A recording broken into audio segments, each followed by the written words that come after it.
Welcome back to Celebrity Radio. It's Alex Burfield here in Las Vegas, and it's day 37 of this mammoth world tour of Las Vegas, and we've made it to one of the hottest new and exciting restaurants here in Las Vegas. DB Brasserie is the place that everybody's talking about right now, and the man responsible is David Middleton. How are you? Wonderful. How are you? Chef, nice to see you. This is awkward because I haven't eaten yet in your restaurant, so it could be awful, and I could be saying great things and then I feel a fool, but somehow I've got a feeling that's not going to be the case. Definitely not. I think you'll enjoy yourself this evening. What a cool space this is. I came here actually 3 times over the last few trips when it was Valentino's, and you've revolutionized this space. It couldn't be more different. Yes, I mean, we moved everything around a bit, moved the bar to the other side, and, Jeffrey Beers, the designer, did a good job of making it kind of a 1940s French train station meets New York City kind of thing. So it's, I think it's a good fit for Vegas, and it's definitely a good mark for Danielle. Exactly. When you look at his food, I mean, we're talking fine dining, but it seems to me now you've got to be cool with it in Las Vegas. There aren't many places opening that are aiming for that tuxedo audience. There aren't many of those left. No, I think, definitely the clientele and society kind of switched gears, after the recession. And I think people are still looking for some formality, but they want to be comfortable in their setting and not necessarily feel like it's a stuffy environment or that they're being having hawks circling around, so to speak, with the amount of waiters and captains that you see in the old French system before.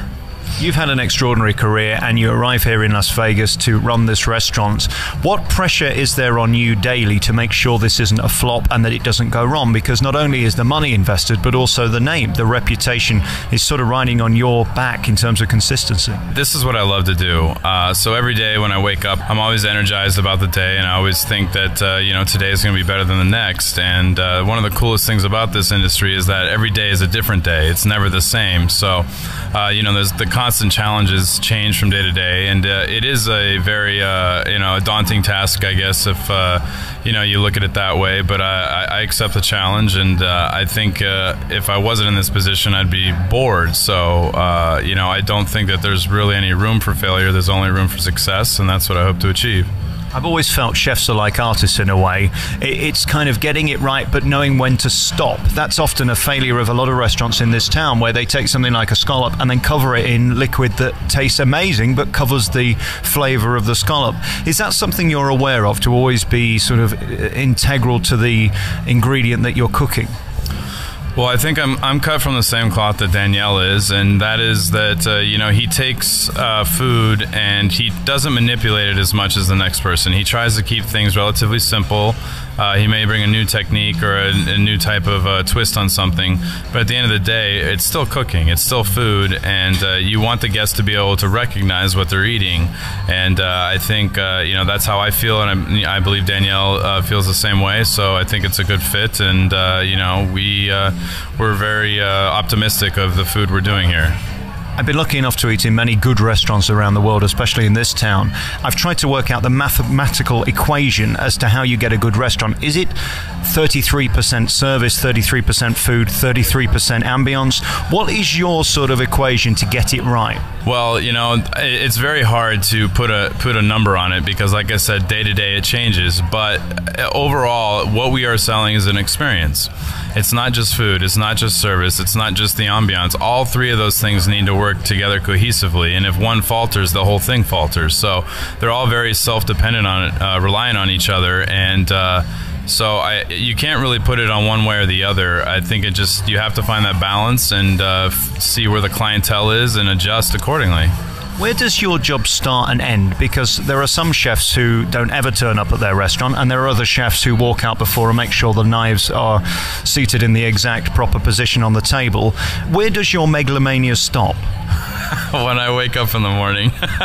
I am involved in the front of the house. I feel it's important that a chef knows the ins and outs of service from front to back, because he has a better idea and understanding of timing with food, some of the challenges that the front of the house has. So it helps me with deciding on how we're going to pick something up, or how we're going to run something out of the kitchen, how we're going to plate it.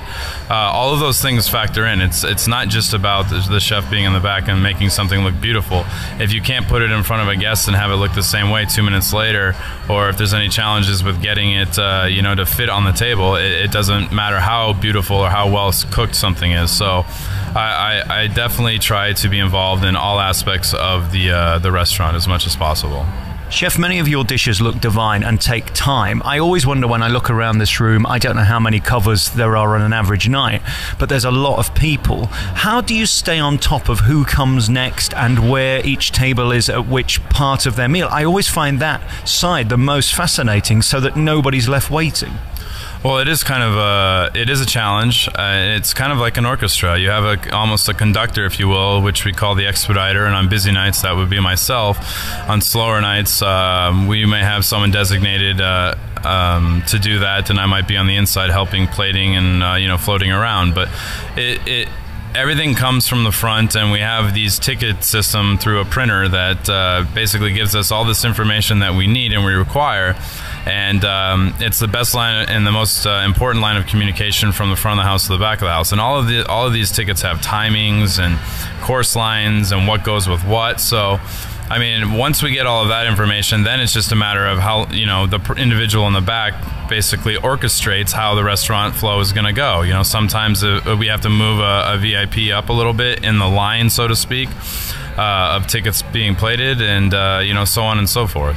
Where will I come in that line tonight? For example, if there were 400 people in terms of VIP, am I down the bottom end, or? I don't know how to answer that question.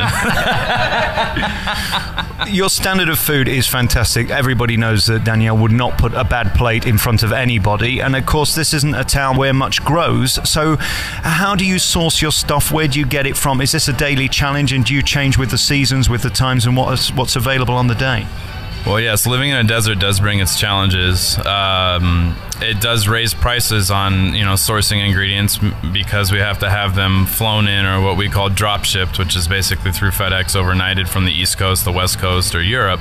So our prices are higher. So it is definitely more challenging to hit those numbers that we're supposed to. As far as changing, yes, we do change with the seasons, even though we don't really have a season in Vegas other than hot.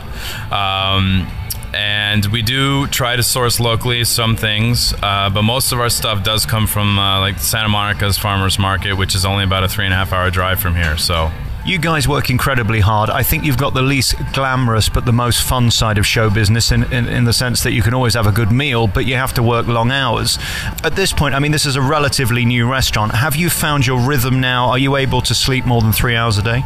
Yes, I'm getting about 5 hours of sleep now.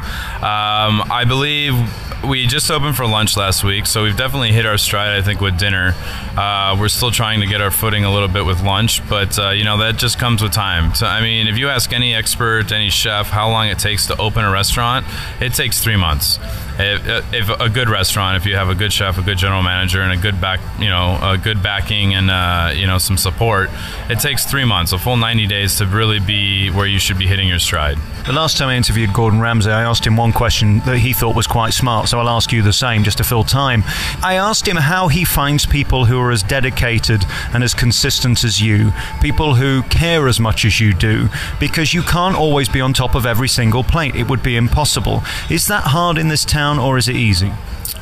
I would say it is difficult. The dynamic in Las Vegas compared to other large food mecca cities like San Francisco, New York, Chicago, even Los Angeles, the dynamic here is most people that come to Las Vegas, even still in 2014, their primary objective is not to go to a great restaurant. Their primary objective is to come and either gamble, go out to the nightclubs, see some shows. Everybody has to eat, so obviously, we do have that percentage, but comparative to, New York City, who has 4,000 or 8,000 or 10,000 restaurants, people go there for dinner, and that's the evening. People come here and want to shove food down their throats and then go see a show. So we do compete with the nightlife of Las Vegas. So it is tougher to find good help as well, because people can go and get a job at a nightclub and make twice what they can make in a restaurant.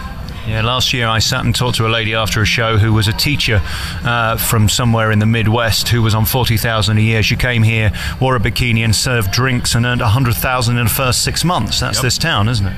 Yes, I mean, that's Vegas in a nutshell. I have many friends that are females that make six figures. They work 3 or 4 days a week, and they do not have a college degree. I mean, it's crazy what this town. I mean, it stands for something. You know, I mean, Vegas still has that. You know, it's almost like the last city that kind of has that American pipe dream type of mentality and opportunity. I'm a deeply unattractive person, and I met somebody yesterday who was very cute and 22, and she said she went in a restaurant and the chef comped 8 of them just to be seen there. How does that work? How do you survive if you're comping everybody, or is it just ugly people who pay? Well, ugly in what sense? Personality or physicality? I mean, at the end of the day, you know, we have to take care of certain people. There's like this unspoken rule in the culinary world where, you know, chefs kind of take care of each other because we work hard. It's a level of respect, but at the end of the day, we do charge people. I mean, we can't just, like you said, comp everyone, or we wouldn't have a restaurant. So the selection process is not really, it's subjective. You know, it depends on the environment, what's going on that evening, and you know, the judgment call of the select few, whether it's the chef, the general manager, the director of operations. I mean, it all comes down to who you know in this town, and that's kind of what dictates who gets comped and who doesn't, unfortunately. This is a city based upon the American dream, really, isn't it? Anything's possible. If you've got enough money, you can get anywhere or see anything or do anything you want. And of course, places like you wouldn't exist without people like that come here for a good time. Congratulations on DB Brasserie. Beautiful room, and I'm really looking forward to the meal, and thank you for your time. Thank you for having me.